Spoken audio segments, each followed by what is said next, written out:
देखिए प्यारे बच्चों, मेरे सामने एक नया चैप्टर है। इस चैप्टर का नाम जो है that is acid base salt, जो हम सेकंड चैप्टर आपको पढ़ा रहे हैं। और उनमें से आज हम कुछ इंटरेस्टिंग टॉपिक को कवर करने की कोशिश करेंगे। ये टॉपिक है हमारा pH scale and neutralisation reaction. चलिए समझने की कोशिश करते हैं कि भाई pH scale and neutralisation reaction क्या चीज होती है। जब सबसे पहले हमने बात किया मेरा प्यारा बच्चा न्यूट्रलाइजेशन रिएक्शन, न्यूट्रलाइजेशन से रिएक्शन यहाँ दोबारा क्यों बताया जा रहा है।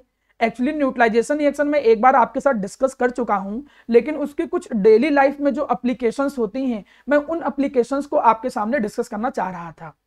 पहले मैं बता दूं कि न्यूट्रलाइजेशन रिएक्शन होता क्या था। आप लोगों को पता भी है कि जब कोई भी एसिड बेस के साथ कंबाइन होता है तो वो वाटर और सॉल्ट बनाता था। एक एग्जांपल देखो, जैसे HCl है, ये एक एसिड है।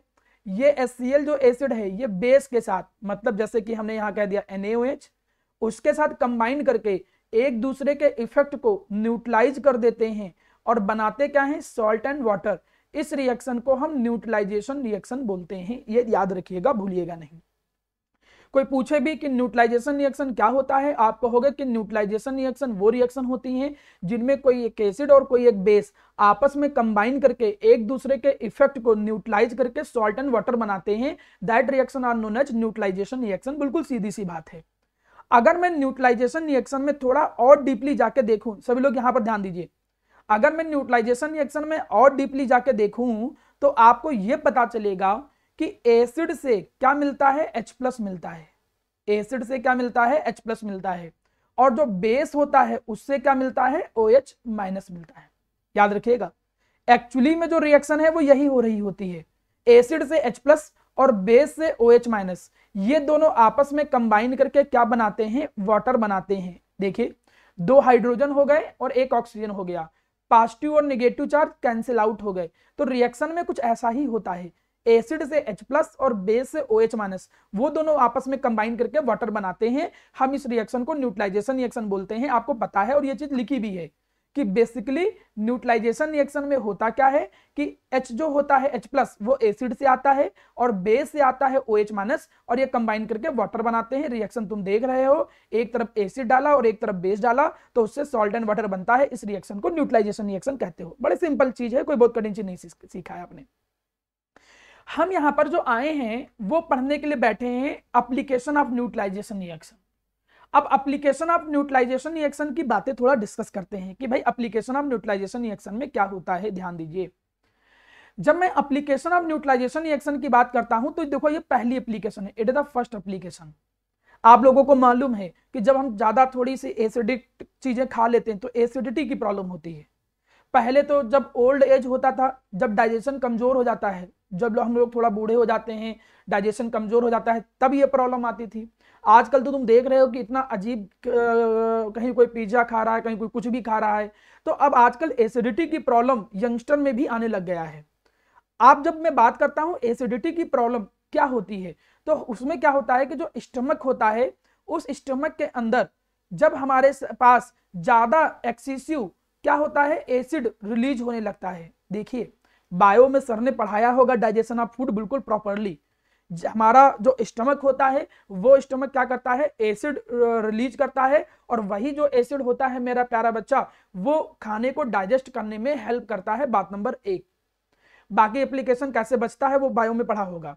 लेकिन जो एसिड खाने को डाइजेस्ट करने के लिए सिक्रीट हो रहा है, जब वो ज्यादा सिक्रीट होने लगता है, कभी कभी जैसे जब भूख लगती है, खाना नहीं मिल रहा होता है, अब खाना मिल नहीं रहा होता है तो उस टाइम पे थोड़ा सा क्या है, एसिड निकल गया कि भाई उस बॉडी तो एक मैकेनिज्म चल रहा है ना, वो अपने टाइम के अकॉर्डिंग सेट है कि हाँ भाई इस टाइम पे एसिड को सिक्रीट करना है, उससे भी एसिडिटी क्रिएट हो जाती है।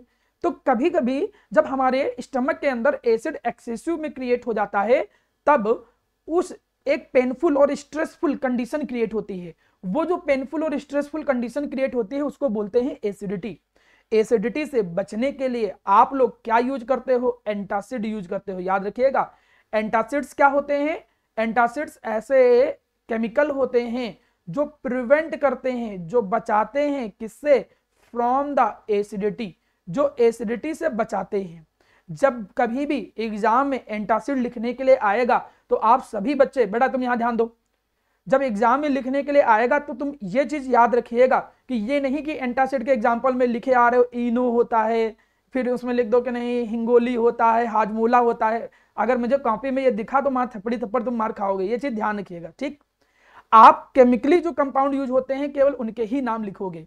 जैसे केमिकली कंपाउंड आप इसका नाम लिख सकते हो कि sodium hydrogen carbonate. Sodium hydrogen carbonate एक एग्जांपल याद कर लो, होते कई सारे हैं। तो सोडियम हाइड्रोजन कार्बोनेट फिर मैं याद क्यों करा रहा हूं, क्योंकि ये सॉल्ट में भी जरूरत पड़ जाएगा। तो ये एक एंटासिड के तौर पे यूज होता है। मैग्नीशियम हाइड्रोक्साइड ये एंटासिड के तौर पे यूज होता है। तो ये कुछ अच्छे एंटासिड्स होते हैं। एंटासिड्स के बारे में पता चल गया। एंटासिड्स वो होते हैं जो एसिडिटी को क्या करते हैं, रिमूव करने में हेल्प करते हैं। जो एक्सेसिव स्टमक के अंदर एसिड क्रिएट हो जाता है उसको रिमूव करने में जो हेल्प करे उनको कहते हैं एंटासिड। बात नंबर 1, उम्मीद करता हूं समझ में आया होगा। चलिए दूसरी एप्लीकेशन पे आते हैं। दूसरी एप्लीकेशन तुम देखते हो स्टिंग। स्टिंग का मतलब जो डंक मार देते हैं, जैसे बी हो गया या चींटियां हो गई। तो देखिए मैंने यहाँ पर डिस्प्ले पे कुछ बी और चींटियां बनाकर भी डिस्प्ले दिया है। तो इनका जो डंक होता है, जब वो डंक मारते हैं तो जनरली वो क्या करते हैं, वो फॉर्मिक एसिड सिक्रीट करते हैं। आप कंफ्यूज मत होइएगा, बी और चींटियां एंड्स ये एक कैटेगरी हो गई। इसी में एक कैटेगरी और आएगी जिसको हम लोग बोलेंगे वास्प। वास्प हिंदी में हम लोग बोलते हैं ततैया। पता नहीं कि जो गांव के लोग जानते होंगे, बाकी लोग नहीं जानते होंगे। तो आप लोग वास्प की कैटेगरी में ही ध्यान रखिए। दोनों में अंतर है। कई बच्चों को मैं देखता हूं कि वो हमारे कंफ्यूजन के किसी को किसी में भी ऐड कर देते हैं। जैसे जो बी हो गई, मधुमक्खी हो गई और चींटी हो गई, ये जब काटते हैं तो एसिड डालते हैं बॉडी के अंदर। क्या सिक्रीट करते हैं, एसिड डालते हैं। लेकिन वहीं पे जो वास्प होता है वो बॉडी के अंदर क्या डालता है, एल्कली थ्रू द स्टिंग। वो स्टिंग के थ्रू एल्कली डालता है। ये दोनों में अंतर याद रखिएगा। हमारी बॉडी के लिए हार्मफुल दोनों होते हैं। आपको पता है कि जैसे एसिड कोरोजिव होते हैं वैसे भी बेस भी कोरोजिव होते हैं, मतलब नुकसान पहुंचाते हैं। यहां पे होगा क्या, पहली बात ये याद रखना कि जो बीज होती हैं मतलब मधुमक्खियां होती हैं, पहली बात। प्लस जो चींटियां होती हैं इनके अंदर एक एसिड पाया जाता है। इनके स्टिंग के अंदर एक एसिड पाया जाता है। जब कभी कोई पूछे कौन सा एसिड पाया जाता है तो तुम सीधे बोलोगे फॉर्मिका। फॉर्मिक एसिड पाया जाता है। एक्चुअली ये जो फॉर्मिक एसिड है ये एक लैटिन वर्ड होता है फॉर्मिका। ये एक लैटिन वर्ड है फॉर्मिका, इससे लिया गया है, जिसका मतलब ही होता है रेड एंट, लाल चींटियां।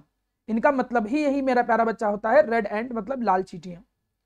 तो फिलहाल आपको यह बात याद रखनी पड़ेगी कि जो मधुमक्खी होती हैं और जो चींटियां होती हैं ये जब काटते हैं तो उनके काटने पे हमारी बॉडी के अंदर वो सिक्रीट क्या करते हैं, दे फॉर्मिक एसिड सिक्रीट करते हैं। जब पढ़ाया करें तो सब लोग स्क्रीन पे ध्यान से सुना करिए और देखा करिए, ठीक है। इसके बाद मेरा बच्चा फॉर्मिक एसिड के बाद दूसरी चीज थोड़ा ध्यान सुनिए। फॉर्मिक एसिड के बाद अगर कोई मन में यह आए कि फॉर्मिक एसिड का फॉर्मूला क्या होता है, तो HCOOH। ये जो HCOOH होता है ये क्या होता है, ये फॉर्मिक एसिड का फॉर्मूला होता है। अगर माना किसी को याद ना रहे तो याद रखिएगा कि फॉर्मिक एसिड का फॉर्मूला HCOOH होता है। जिनको एक्स्ट्रा नॉलेज चाहिए उनके लिए मैंने सिखाया। तो यहां पर सर हम तो न्यूट्रलाइजेशन पढ़ रहे थे, तो न्यूट्रलाइजेशन में ये क्या बताने लग गए आप। देखिए प्यारा बेटा कि अगर जैसे इन्होंने डंक मारा तो आपकी बॉडी के अंदर इन्होंने फॉर्मिक एसिड डाला। अब उस फॉर्मिक एसिड से बचना है, उसके इफेक्ट से बचना है, तो हम क्या यूज करेंगे, एक बेस यूज करेंगे। अब बेस क्या यूज करेंगे, वो क्या कहते हैं कि जैसे माना कोई मधुमक्खी काट ले, घरों में ही है, कोई मधुमक्खी काट ले, कोई चींटी काट ले, दर्द कर रहा है, कोई बोले दर्द कर रहा है, तो आप उस जगह पे सोप को रब करो। जब सोप को रब करोगे तो फायदा क्या होता है, सोप के अंदर होता क्या है, बेस होता है। वो बेस जो होगा वो क्या करेगा, जो एसिड चींटी ने डाला है स्किन, वो देखिए बहुत अंदर ब्लड में नहीं चला जाता है, वो ऊपर स्किन में ही रहता है, इसीलिए स्किन में ही ज्यादा जलन होती है। तो जब तुम बेस यूज करोगे तो वो बेस न्यूट्रलाइज कर देगा। वो बेस किसको न्यूट्रलाइज कर देगा, हाँ बिल्कुल सही, इफेक्ट ऑफ एसिड। वो एसिड के इफेक्ट को न्यूट्रलाइज कर देगा, जिससे आपको क्या मिल जाएगा, आराम मिल जाएगा। तो ये न्यूट्रलाइजेशन रिएक्शन का एक एग्जांपल है, और जिसको डेली लाइफ में कहाँ यूज करते हैं वो एग्जांपल हमने यहाँ पर दिया है। क्लियर है। आप एग्जांपल में क्या सीखे, आपने सीखा कि जब चींटियां और ये मधुमक्खियां काटती हैं तो वो बॉडी के अंदर फॉर्मिक एसिड डाल देते हैं। फॉर्मिक एसिड से एक पेनफुल कंडीशन क्रिएट होती है, उससे बचने के लिए हम सोप को रब करते हैं। सोप को रब करने से ये फायदा होता है कि उसके अंदर बेस होता है, वो बेस उस एसिड को क्या कर देगा, न्यूट्रलाइज कर देगा। ये दूसरी एप्लीकेशन। पहली एप्लीकेशन एंटासिड्स, दूसरी एप्लीकेशन ये स्टिंग वाला जिसमें हम बेस रगड़ते हैं। अब हम आते हैं तीसरी एप्लीकेशन पे। तीसरी एप्लीकेशन में फिर से वही चीज, कंफ्यूज मत होइएगा। यहां पर स्टिंग किसका हो गया है, ये स्टिंग हो गया है वास्प का। ये वास्प हो गए मेरा प्यारा बच्चा, ये वास्प है, थोड़ा हिल डुल रहा है, ध्यान दोगे तो देखो इनके पीछे की तरफ ये डंक है, ठीक है। तो जब ये काटते हैं जनरली तो ये बॉडी के अंदर क्या सिक्रीट कर देते हैं, ये बॉडी के अंदर एल्कली सिक्रीट कर देते हैं, बेस सिक्रीट कर देंगे, आपको जलन प्रॉब्लम वैसे ही होगी। अब हम कैसे उससे बचे, अब उससे बचने के लिए हमें क्या करना पड़ेगा, न्यूट्रलाइजेशन करने के लिए हमको बेस चूंकि डाल दिया तो एसिड डालना पड़ेगा। अगर माना कोई वास्प काट ले तो वास्प जो काटेगा तो बेस डाला, बेस को न्यूट्रलाइज करने के लिए हम एसिड यूज करेंगे। अब घर में कौन सा एसिड, तो घर में विनेगर यूज कर लो। घर में जैसे माना कोई विनेगर रखा है, विनेगर एक एसिड होता है, एस्टिक एसिड, एस्टिक एसिड को ही विनेगर कहते हैं। किसी को फॉर्मूला सीखना है तो फॉर्मूला देख लीजिए, एस्टिक एसिड का फॉर्मूला क्या होता है, हाँ CH3COH। अब ये इसका फॉर्मूला होता है, तुम विनेगर रगड़ लोगे तो उससे तुमको आराम मिल जाएगा। तो यहां से दो बातें तुमको समझ में आई, उनको कंक्लूड करता हूं। देखिए पहली बात क्या, पहले कंप्लीट कर लीजिए, देन आफ्टर दैट तब मैं सारे डाउट एक साथ बताऊंगा, डाउट सारे लिखते रहिए। जो बी होता है, जब बी काटता है तो बी के काटने में एसिड आता है अंदर, बी के स्टिक में क्या होता है, एसिड होता है। और जो वास्प होता है उस वास्प के स्टिक में क्या होता है, एल्कली होता है। ये बात क्लियर कर लिए सभी बच्चे। बी के काटने में एसिड सिक्रीट करेगा, वास्प काटेगा तो बेस डालेगा। अब मुझे थोड़ा ये बताओ कुछ कि अर्जुन या किसमें से कोई बताओ कि अगर बी ने काटा तो हमको आराम कैसे मिलेगा, हम क्या लगाएं जो आराम मिलेगा। हाँ मतलब बी जब काटता है तो उसने एसिड डाला है तो हमको बेस यूज करना पड़ेगा। हाँ न्यूट्रलाइज हो जाएगा। अब देखो बेस जो होता है वो घरों में क्या क्या मिलेगा, घरों में जैसे टूथपेस्ट जो होता है, टूथपेस्ट लगा लो, टूथपेस्ट के अंदर बेस होता है। जो वॉशिंग पाउडर होता है उसके अंदर बेस होता है, जो सोप होता है उसके अंदर बेस होता है। तो ये सब बेस जो है घरों में यूज होते हैं। दूसरी तरफ देखो, अगर वास्प ने काटा तो वो बॉडी के अंदर क्या डालेगा, वो बॉडी के अंदर बेस डालेगा। तो उसके इफेक्ट को खत्म करने के लिए एसिड चाहिए। अब घरों के अंदर एसिड कौन सा, जैसे विनेगर हो गया, जैसे लेमन जूस हो गया, नींबू है, नींबू रगड़ लो, उसके अंदर भी एसिड होता है, तो उससे हमारा इफेक्ट थोड़ा कम हो जाएगा। तो ये तीन एप्लीकेशन हो गई। पहली एप्लीकेशन कौन सी, एंटासिड्स। किसी को याद हुआ कौन से मैंने एंटासिड याद करवाए थे, दो, एक या दो, कोई भी एग्जांपल। वेरी गुड, हाँ ठीक है, सभी बच्चों को याद है लगभग। सोडियम हाइड्रोक्साइड याद कराया था और मैग्नीशियम हाइड्रोक्साइड याद कराया था। सोडियम हाइड्रोजन कार्बोनेट था, सॉरी हाइड्रोक्साइड नहीं, सोडियम हाइड्रोजन बिल्कुल बाइकार्बोनेट कहते हैं। दूसरी एप्लीकेशन हमने सिखाई मेरा प्यारा बच्चा कि बी और रेडेंट काटते हैं तो एसिड डालते हैं बॉडी के अंदर बचाने के लिए या उससे उसके इफेक्ट को खत्म करने के लिए बेस चाहिए। वास्प काटेगा तो बेस डालेगा, उससे बचने के लिए, उसके इफेक्ट को कम करने के लिए एसिड चाहिए। तीन एप्लीकेशन सिखा दी हमने। Now come on the fourth application, neutralisation का। देखिए ये कहीं ना कहीं क्वेश्चन बन जाएंगे, जब पढ़ा रहा हूं तो ध्यान से सीखिए। क्या है, farmer generally neutralise the effect of acidity in soil caused by acid rain by adding the slaked lime to the soil।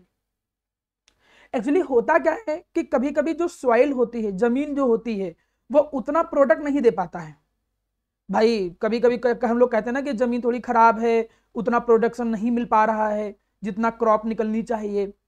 तो वहां पर क्या होता है कि जब सॉइल एसिडिक हो जाती है तो उसके इफेक्ट को खत्म करने के लिए हम उसके अंदर बेस डालते हैं। अब सर सॉइल एसिडिक कैसे हो जाती है, सॉइल एसिडिक हो जाती है जैसे एसिड रेन से। सर एसिड रेन क्या होता है, ये आगे चलकर मैं सिखाऊंगा कि कभी कभी कुछ रेन जब आता है तो उसके अंदर हल्का सा एसिडिक नेचर होता है। इतना नहीं कि हर इंसान गल जाएगा, इतना भी एसिडिक नहीं है, लेकिन थोड़ा बहुत एसिडिक नेचर रहता है। तो अब उस एसिड रेन के कारण जमीन उसी पानी को एब्जॉर्ब कर लिया। अब उस एसिड रेन को जब एब्जॉर्ब कर लिया तो जो सॉइल होती है वो एसिडिक हो जाती है। और जब सॉइल एसिडिक हो जाएगी तो उसके इफेक्ट को न्यूट्रलाइज करने के लिए हमें चाहिए क्या होगा, बेस। और हम लोग बेस के तौर पे क्या यूज करते हैं, स्लेक लाइम।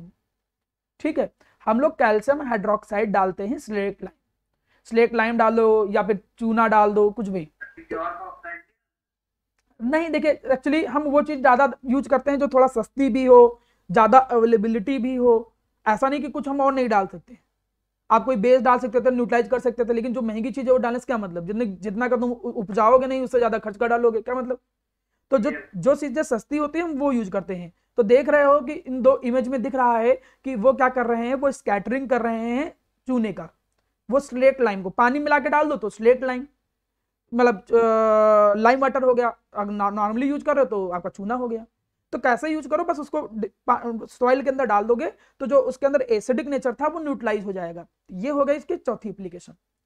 हमने 4 एप्लीकेशन पढ़ लिया न्यूट्रलाइजेशन रिएक्शन का। अब न्यूट्रलाइजेशन रिएक्शन की एप्लीकेशन के बाद now come on the next topic, वो है पीएच स्केल। जिनके कैमरे नहीं ऑन है कोई बात नहीं बेटा, वो उसका समाधान मैं निकाल लूंगा, आप टेंशन ना लीजिए। हमने क्या कहा कि जो पीएच स्केल होता है, सबसे पहले उस पीएच स्केल में क्या चीजें हैं, पहले उन चीजों पे थोड़ा ध्यान देते हैं। पीएच स्केल होता क्या है, पीएच स्केल दिया किसने, पीएच स्केल दिया एक साइंटिस्ट है जिनका नाम था सोरेनसन। कहीं कहीं स्पेलिंग अलग लिखी होती है, SON लिखा होता है, वो अपना देख लीजिएगा। एक नंबर में साइंटिस्ट का नाम याद रखो, पूछ लेगा कि बताओ पीएच स्केल किसने दिया, तो सोरेनसन ने दिया। नाम स्केल, तो वो स्केल जैसी होती है। उस स्केल में क्या होता है, नंबरिंग होती है, थोड़ा ध्यान दो। उस स्केल में नंबरिंग है 0 to 14। हमने वहां पर नंबरिंग कर रखी है, फ्रॉम 0 to 14 एक नंबरिंग कर रखी है, बीच में 7 है, ध्यान दीजिएगा बहुत जरूरी है ये।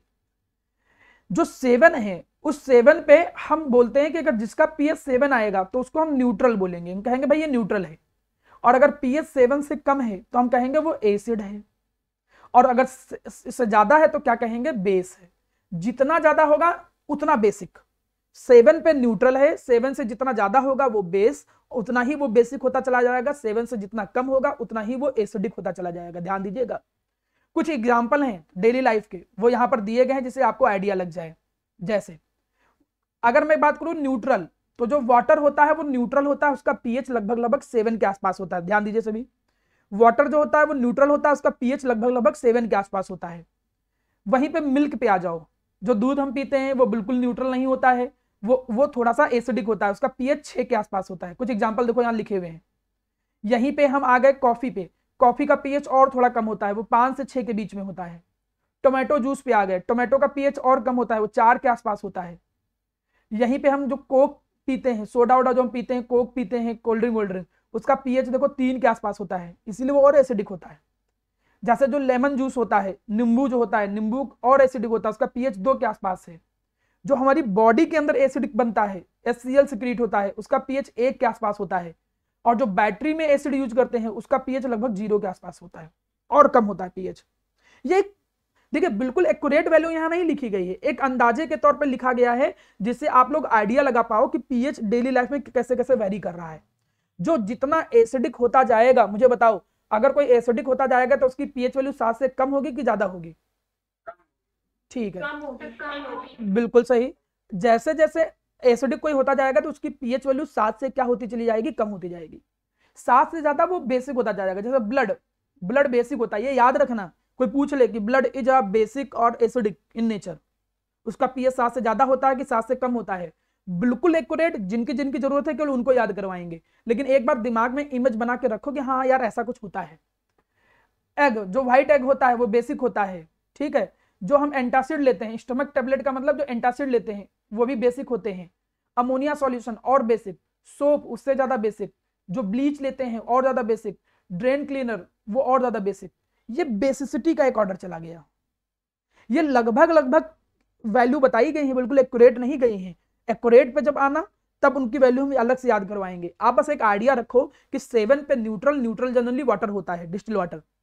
7 से कम तो एसिडिक, 7 से ज्यादा तो वो क्या रहेगा, बेसिक रहेगा। अब मुझे एक बात बताओ, पीएच अगर 7 है तो क्या रहेगा, पीएच अगर 7 है न्यूट्रल, 7 से कम होगा तो एसिडिक, और 7 से ज्यादा बेसिक। चलिए आप सब लोग माइक बंद करें, सभी लोग माइक बंद करेंगे। अब हम आपको इसको रिप्रेजेंट करके दिखाएंगे, हम कुछ एग्जांपल लेंगे। अच्छा मुझे एक बात बताओ, देखें किसको पता, जिससे मैं पूछूंगा, हर एक नहीं बोलेगा। मुझे एक कोई बच्चा बोलेगा, मुझे बता के दिखाओ, ईशान। ईशान ये बताओ कि अगर किसी के अंदर हम वाटर डालें, पानी, तो पानी के डालने पे पीएच कम होगा एसिड का कि बढ़ेगा, अगर कोई एसिड है।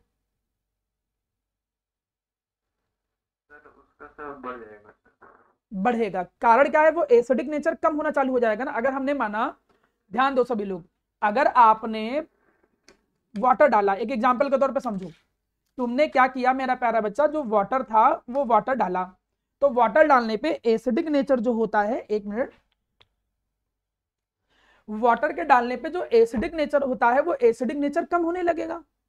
अब इन चीजों को हम थोड़ा समझते हैं। मैं एक डिस्प्ले, न्यूट्रल आता है, हाँ मैं बताता हूँ बेटा, उसका पूरा पूरा मैं समझाता हूँ, अच्छे समझ में आ जाएगा। मैं कोशिश करता हूँ, मैंने एक आप लोगों के लिए डाउनलोड किया था, उम्मीद करता हूँ आप लोगों को शायद समझ में आ जाए, उससे मिल जाए बस। डाइल्यूट इसीलिए होता है ना? हाँ, डाइल्यूशन से होता है। अब आपके सामने देखिए एक नई डिस्प्ले आ रही है कि नहीं आ रही, देखिए ये हम खींच के ले आए, ठीक है, आ गई नई डिस्प्ले। अब ये नई डिस्प्ले है, इस नई डिस्प्ले पे हम आ गए यहाँ पर मैक्रो पे, ठीक। अब आपके अकॉर्डिंग चलते हैं, बताइए पहले क्या लेके चले। पहले हम माना लेके चल रहे हैं, जो एग्जांपल हमने लिया था, हम माना ले रहे हैं कॉफी। ये हमने देखो कंटेनर में कॉफी भर दिया कॉफी। बताओ कॉफी होता क्या है, एसिडिक की बेसिक, बताइए कोई। एसिडिक होता है। किसी को याद है कि पीएच कितना होता होगा? 5-6 के आसपास। चलिए चलिए हम ऑपरेशन करते हैं, पता करते हैं क्या होता है। देखो हमने ये खींच के लाया उसका, सुनिए सुनिए, खाली सुनते रहिए बस। अब हम उसको खींच के लाए चेक करने के लिए, जैसे हम डॉक्टर नहीं चेक करते वैसे चेक कर रहे हैं। कितना पीएच होता है? 5। अब देखो क्या होगा, अगर हम इसके अंदर पानी मिला दे, देखो पानी मिलाया, और मिला दे पानी, चलो इतना और मिला दिया पानी। अब पानी मिलाने से पीएच पहले 5 था, अब पीएच देखो अभी पीएच बढ़ गया। क्यों बढ़ गया? क्योंकि एसिडिक नेचर घटने लगता है। देखिए एक बात समझिए सभी लोग, चाहे वो एसिड हो चाहे वो बेस हो, उसका नेचर डाल्यूट करने पे क्या होने लगता है? घटने लगता है। भाई एसिड की क्वांटिटी कम हो जाती है ना उस सॉल्यूशन के अंदर, और जब एसिडिक कम हो गया, जैसे कि जो कम एसिडिक होते हैं तो उनका पीएच बढ़ेगा, क्योंकि एसिडिक ज्यादा होने पे पीएच कम होता है। ये बात ध्यान रखना, पीएच कम कब होता है? जब ज्यादा एसिडिक हो। पीएच ज्यादा कब होता है? जब ज्यादा बेसिक हो। अब माना यहां हम एक बेस डाल देते, देखता हूं किसको क्लियर है। अगर हम एक बेस डालते तो बेस का पीएच पहले क्या दिखता तुमको? 7 से ज्यादा कि 7 से कम, क्या दिखता? ठीक, चलिए वो 7 से ज्यादा दिखता। अब हम उसके अंदर अगर वाटर डालते या पानी डालते तो उसका पीएच कम हो जाता कि बढ़ने लग जाता? कम हो जाता। बिल्कुल सही, वो कम हो जाता। क्यों कम हो जाता? क्योंकि उसकी बेसिसिटी डिक्रीज होती, और बेसिसिटी डिक्रीज होने का मतलब होता है कि भाई उसकी पीएच वैल्यू डिक्रीज होना। मैं कुछ एग्जांपल के थ्रू समझाता हूं, चलिए एक एक करके एग्जांपल आता हूं। देखो पहले ये वाटर है, ये वाटर हमने भर दिया, वाटर का पीएच देखो कितना होता है? 7। अब वाटर के अंदर तुम पानी मिला दोगे तो थोड़ी कुछ फर्क पड़ेगा, मिला लो पानी, ठीक है हमने पानी मिला दिया भाई। अब पानी के अंदर पानी मिला दोगे तो थोड़ी कुछ फर्क पड़ेगा, पीएच अभी भी 7 ही रहेगा। क्लियर हुआ? लेकिन अब दूसरा एग्जांपल लेता हूं। वाटर के बाद हमने मिल्क ले लिया, ये हमने मिल्क ले लिया, मिल्क का पीएच वैसे कितना होता है? 7 से थोड़ा सा कम, 6.5 के आसपास होता है। ये वैल्यू चाहे लिख भी सकते हो, ये थोड़ा सही है वैल्यू। अब जो दूध होता है वो दूध थोड़ा सा एसिडिक होता है, लेकिन अगर उसके अंदर पानी मिला दो, अगर तुम उसके अंदर पानी मिला दो तो पानी मिलाने से चूंकि एसिडिटी कम होगी, तो कम होने का मतलब देखो पीएच थोड़ा सा बढ़ गया। पहले 6.50 था, अब 6.57 था, और पानी मिला दो। जितना देखो बेटा पानी मिलाओगे उसका एसिडिटी कम होगी, और एसिडिटी कम होने का मतलब पीएच की वैल्यू बढ़ना, सॉरी पीएच की वैल्यू जो थी और बढ़ेगी। पहले 6.5 था, अब 6.68 चला गया। तो ये अंदाजा लग गया मिल्क होता है एसिडिक। आगे जाते हैं, बोलिए बेटा। चलिए मैं समझा देता हूं, तब तक पहले देख लीजिए, फिर मैं इसको अलग समझाता हूं, आप कहे परेशान हो जाओ। पहले तो देखिए chicken soup, chicken soup acidic होता होगा कि बेसिक होता होगा, किसी का आइडिया? चले वो दिया ही नहीं था, वो एसिडिक होगा, ठीक है। आप अंदा अब आइडिया लगा लो कि चिकन सूप का कोई अगर एग्जांपल आया तो उसका वो एसिडिक होता है लगभग 5.8 के आसपास। और एग्जांपल लेके चलता हूं, देखो कॉफी, कॉफी अभी चेक किया था कि भाई एसिडिक होता है। नेक्स्ट एग्जांपल आ जाता हूं, चलिए मैं ये इसको यहीं रखता हूं, बदलता रहता हूं सब, बार बार लाने क्या मतलब। ऑरेंज जूस, भाई ये तो सिट्रिक फ्रूट्स है, सिट्रिक फ्रूट्स का पीएच तो 3 के आसपास होता था, लगभग 3.5 होता है। ऑरेंज जूस के बाद देखो आ जाओ सोडा, जो कोल्ड ड्रिंक जैसा कुछ होता है, वो भी एसिडिक होता है। यही एग्जांपल लिए थे। जो हम वॉमिट कर देते हैं वो एसिडिक होता है, क्योंकि पेट से एसिड को लेके आता है ना, तो वो भी पीएच कम होता है, ठीक है। इसके अलावा बैटरी का जो एसिड है उसका पीएच तो और कम होता है। अब बेसिक में आ जाओ। बेसिक बेटा मैंने फिर से क्या बोला था, आप अधूरी जानकारी लेते के चलते बात करते हो। मैंने ये साफ साफ आप लोगों को बोला था कि वो बिल्कुल एक्यूरेट वैल्यू नहीं है। हमने कहा था कि लगभग लगभग उसके आसपास की वैल्यू है। ठीक है, मेरी वॉइस आपको प्रॉपर आ रही, कोई समस्या तो नहीं बेटा? चलिए अब ध्यान दो। अब इसके बाद देखो वाटर 7 था। वाटर के बाद अब हम कुछ बेसिक की बात करते हैं, जैसे जो मुंह में स्पिट होता है 7 से ज्यादा बेसिक होता है वो। ब्लड बेसिक होता है, देखो 7.4। हैंड से बेसिक होता है। हैंड सोप के अलावा ड्रेन क्लीनर, ड्रेन क्लीनर में ज्यादातर सोडियम हाइड्रोक्साइड ये सब यूज होते हैं बेस, तो वो भी देखो बेसिक होता है। अच्छा, कुछ बच्चों को ये चीज समझ में नहीं आई है। देखो समझ में आने का मतलब मैंने तुमको एक दिन एक बात पढ़ाई थी। एसिड जब पढ़ाया था तो एसिड दो तरीके के थे, डाल्यूट और कंसंट्रेटेड। डाल्यूट एसिड ज्यादा एसिडिक होगा कि कंसंट्रेटेड ज्यादा एसिडिक होगा नेचर में? बिल्कुल सही, कंसंट्रेटेड ज्यादा एसिडिक होगा क्योंकि उसके अंदर एसिड ही ज्यादा है। तो डाल्यूट होता कोई कैसे है, जब पानी मिलाते हैं, मतलब पानी के मिलाने पे एसिडिटी कम होती है। क्लियर? एसिडिटी कम होने का मतलब पीएच बढ़ेगा। ये क्यों? क्योंकि पीएच 7 के जितना नीचे आते जाओगे उतना एसिडिक होता चला जाएगा। मतलब अगर कम करोगे वैल्यू पीएच की, ये बिल्कुल याद रखो सीधे कि पीएच जितना कम उतना एसिडिक। पहले तो ये दिमाग में बैठा लो, तब तुम दूसरे एग्जांपल पे जाओ। पीएच की वैल्यू जितनी कम उतना एसिडिक, पीएच की वैल्यू जितनी ज्यादा उतना बेसिक। अब कोई एसिड है, उसके अंदर पानी मिलाया, तो पानी मिलाने से एसिडिटी कम हो गई, उसका एसिडिक नेचर घटा। तो एसिडिक नेचर घटा तो पीएच बढ़ेगा ना, घटेगा थोड़ी। घटता तो तब जब और ज्यादा एसिडिक होता।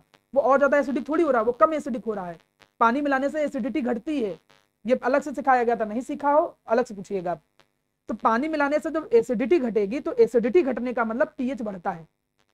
सिमिलरली बेस की बात करो, बेस में भी पानी मिलाओगे तो बेसिसिटी घटेगी, और बेसिसिटी घटती कैसे? पीएच कम होता चला जाएगा। भाई ज्यादा बेसिक तब होगा जब पीएच बढ़ेगा। अब फिलहाल मैं इस चीज को वापस भेज देता हूं जहां से मैं इसको उठा के लाया था, मैं उसी स्क्रीन में वापस भेज देता हूँ दूसरी जगह पे। चलिए भेज दिया। अब जब स्टिमुलेशन जो हमने पढ़ा है उसका रिजल्ट हम आपके साथ थोड़ा सा डिस्कस कर लेते हैं। आ जाते हैं now come on the result हम लोग। हाँ बोलो। हाँ बेटा वो इन्वर्टर की थोड़ी सी आवाज आ रही होगी, थोड़ा सा काम चला लीजिए क्योंकि वो लाइट चली गई ना, वो हमेशा आती थी इसलिए मैंने हाँ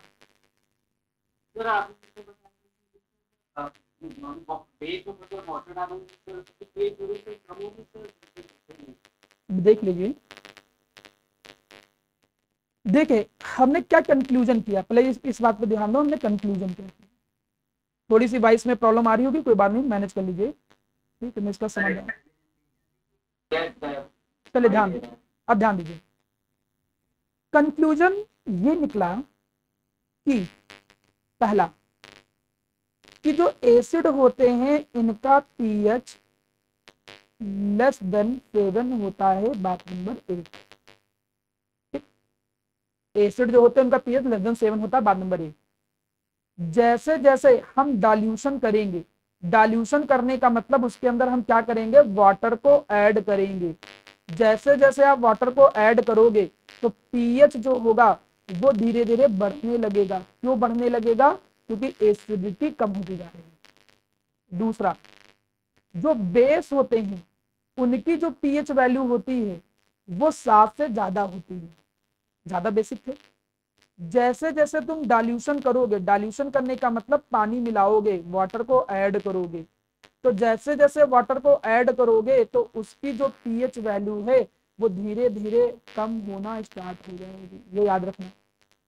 तीसरी चीज, वाटर जो होता है उस वाटर का जो पीएच होता है वो 7 के इक्वल होता है। अगर उसमें हम डाल्यूशन करते हैं मतलब वाटर को ऐड करते हैं, किसी को पता है पीएच पे क्या फर्क पड़ेगा?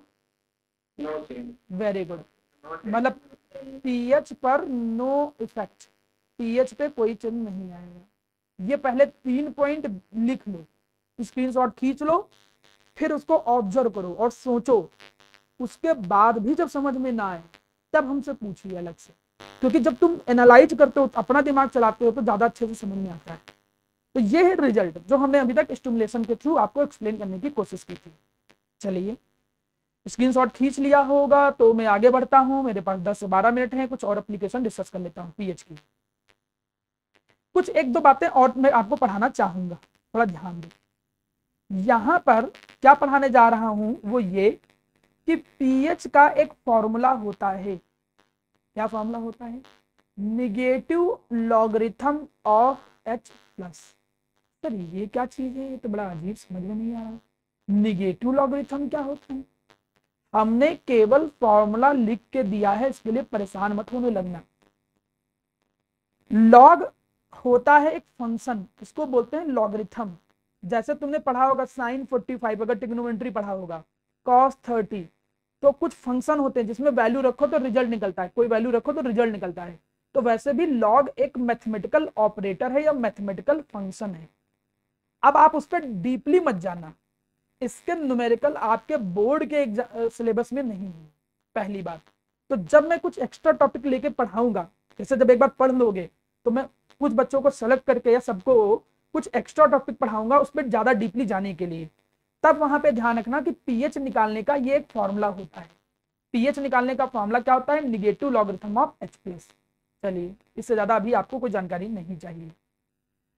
लास्ट टॉपिक बचा है कि पीएच का डेली लाइफ में कहां कहां यूज होता है, उसको थोड़ा समझा देता हूं, शायद उससे चीजें और अच्छे से क्लियर हो जाए। पहला, पीएच ऑफ और डाइजेस्टिव सिस्टम। हमको कोई बताएगा हमारे स्टमक के अंदर जनरली पीएच 7 से कम होता है कि ज्यादा होता है? बताइए। बिल्कुल सही।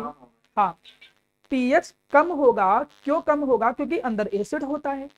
तो जब ज्यादा एसिड हो जाता है तो इनडाइजेशन होने लगता है, उससे पेन और इरिटेशन की कंडीशन आने लगती है। तो अभी हमने ये एग्जांपल ऑलरेडी पढ़ा चुका हूं तुमको अलग से, कि उस केस में हम कुछ एंटासिड यूज करते हैं, जैसे milk of magnesia. Milk of magnesium, magnesium hydroxide को कहते हैं। एल्युमिनियम हाइड्रोक्साइड एक दूसरा एग्जांपल आ गया। वी यूज एल्युमिनियम हाइड्रोक्साइड, ये भी एक एंटासिड है। अच्छा, we use sodium hydrogen carbonate, मतलब सोडियम बाइकार्बोनेट।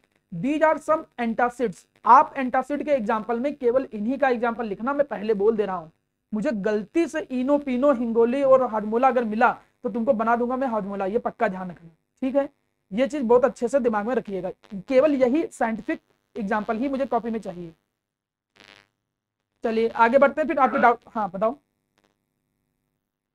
बोलो बोलो।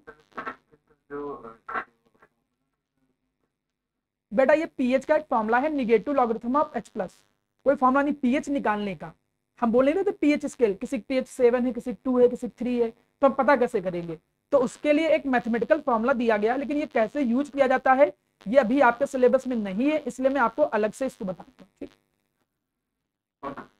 चलिए, पीएच की एक एप्लीकेशन और देखो।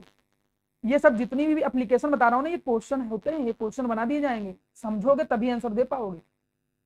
PH, tooth decay. Tooth decay का मतलब कभी कभी दांत खराब होने लगते हैं, देखा होगा।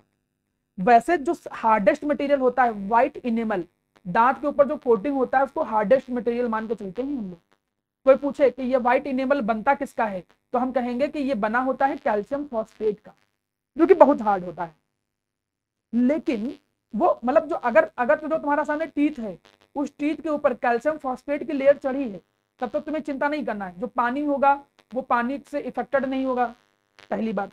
लेकिन जब पीएच जो होता है वो 5.5 से कम हो जाता है, सर कम कैसे हो जाएगा? इतनी तो तुम एसिडिक चीजें खाते हो, आप कहीं नींबू खाए पड़े हुए हो, कोई एसिडिक चीज खाए हुए, कोई बहुत सारी एसिडिक चीजों के एग्जाम्पल दिए थे तुमने। तो जब ज्यादा एसिडिक चीजें हम खाते हैं तो कभी कभी पीएच जो होता है हमारे माउथ का वो 5.5 से कम हो जाता है। जैसे ये कंडीशन याद रखना, ये कंडीशन क्या है टूथ डिके की? टूथ डिके की कंडीशन है कि पीएच 5.5 से कम हो जाए। जैसे पीएच 5.5 से कम हो जाएगा तो क्या होगा कि इनेमल डिस्ट्रॉय होना चालू हो जाए। देखो ये दांत खराब होने लगे। देखिए यहां पर देखो क्या लिखा है, पीएच 5.5, ये क्रिटिकल पीएच वैल्यू है। क्रिटिकल पीएच वैल्यू का मतलब क्या कि उसके ऊपर तो बहुत बढ़िया है दांत, लेकिन पीएच अगर 5.5 से कम हुआ तो फिर हमारा दांत जो होगा वो डिमिनरलाइजेशन स्टार्ट हो जाएगा या टूथ डिके होने लगेगा सीधे।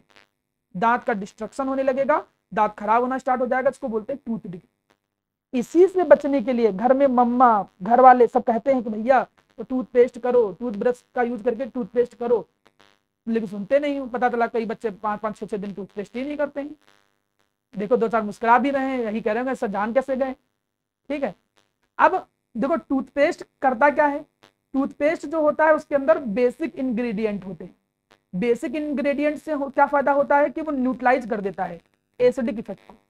पीएच 5.5 से कम है, इसका मतलब जानते हो क्या है, माउथ में एसिड ज्यादा है। अब माउथ में एसिड ज्यादा है तो जब हम टूथपेस्ट करेंगे उसके अंदर बेस है, वो न्यूट्रलाइज कर देगा वो, जिससे टूथ डिके की प्रॉब्लम नहीं रहेगी। तो ये एक आपने नई चीज सीखी कि भैया टूथ डिके तब होता है जब पीएच 5.5 से कम हो जाता है, बात नंबर 1। और बचने के लिए टूथपेस्ट यूज करते हैं। टूथपेस्ट में होता क्या है, बेस होता है, जिससे वो पीएच को मेंटेन कर लेता है, न्यूट्रल के आसपास ले आता है। ये जो थे ये मैं पढ़ा चुका हूं, क्या पीएच का क्या रोल है जब कोई स्ट्रिंग काटता है बॉडी में। अब हमें बताओ, अच्छा अगर किसी बी या रेड एंट ने काटा, कोई बी या एंट ने काटा, तो हमारी बॉडी के अंदर, स्किन के अंदर पीएच क्या होगा, 7 से कम कि 7 से ज्यादा। वेरी गुड बच्चे, 7 से कम, क्योंकि वो एसिड सिक्रीट करता है वो। और अगर वास्प ने काटा तो पीएच क्या हो जाएगा, वो 7 से ज्यादा हो जाएगा, क्योंकि वो बेस सिक्रीट करता है। न्यूट्रलाइज करने के लिए बी या एंट में क्या यूज कर रहे थे हम लोग, हाँ जैसे टूथपेस्ट यूज करते थे, सोप यूज करते थे एंड सो ऑन। और वास्प में क्या यूज कर रहे थे बचने के लिए, हाँ जैसे वेरी गुड बच्चे। अब देखो ये soil of pH plant growth वाला ये भी मैंने बताया था कि अगर हमारी जो सॉइल होती है उसका पीएच 7 से कम हो जाए मतलब एसिडिक हो गया वो, और एसिडिक हो गया तो मतलब भैया प्लांट अच्छे से ग्रोथ नहीं करेंगे। तो उसके अंदर मिला क्या रहे थे, क्विकलाइन, हाँ कैल्शियम हाइड्रोक्साइड या क्विकलाइन मिला देते थे, जिससे न्यूट्रलाइजेशन होता था और वो इफेक्ट खत्म हो जाता था। अब जितनी चीजें मैंने आपको पढ़ा दी हैं लगभग आज का लेक्चर वहीं तक है। पहले आप लोगों ने जितनी चीजें देखी हैं उसको एक बार मन से रिवाइज कर लीजिए। देन मैंने आपको 2 चीज पढ़ाई, पीएच स्केल और न्यूट्रलाइजेशन रिएक्शन, और उसको डेली लाइफ में कहाँ कहाँ यूज होते हैं। तो आज का लेक्चर यहाँ तक हम रखते हैं।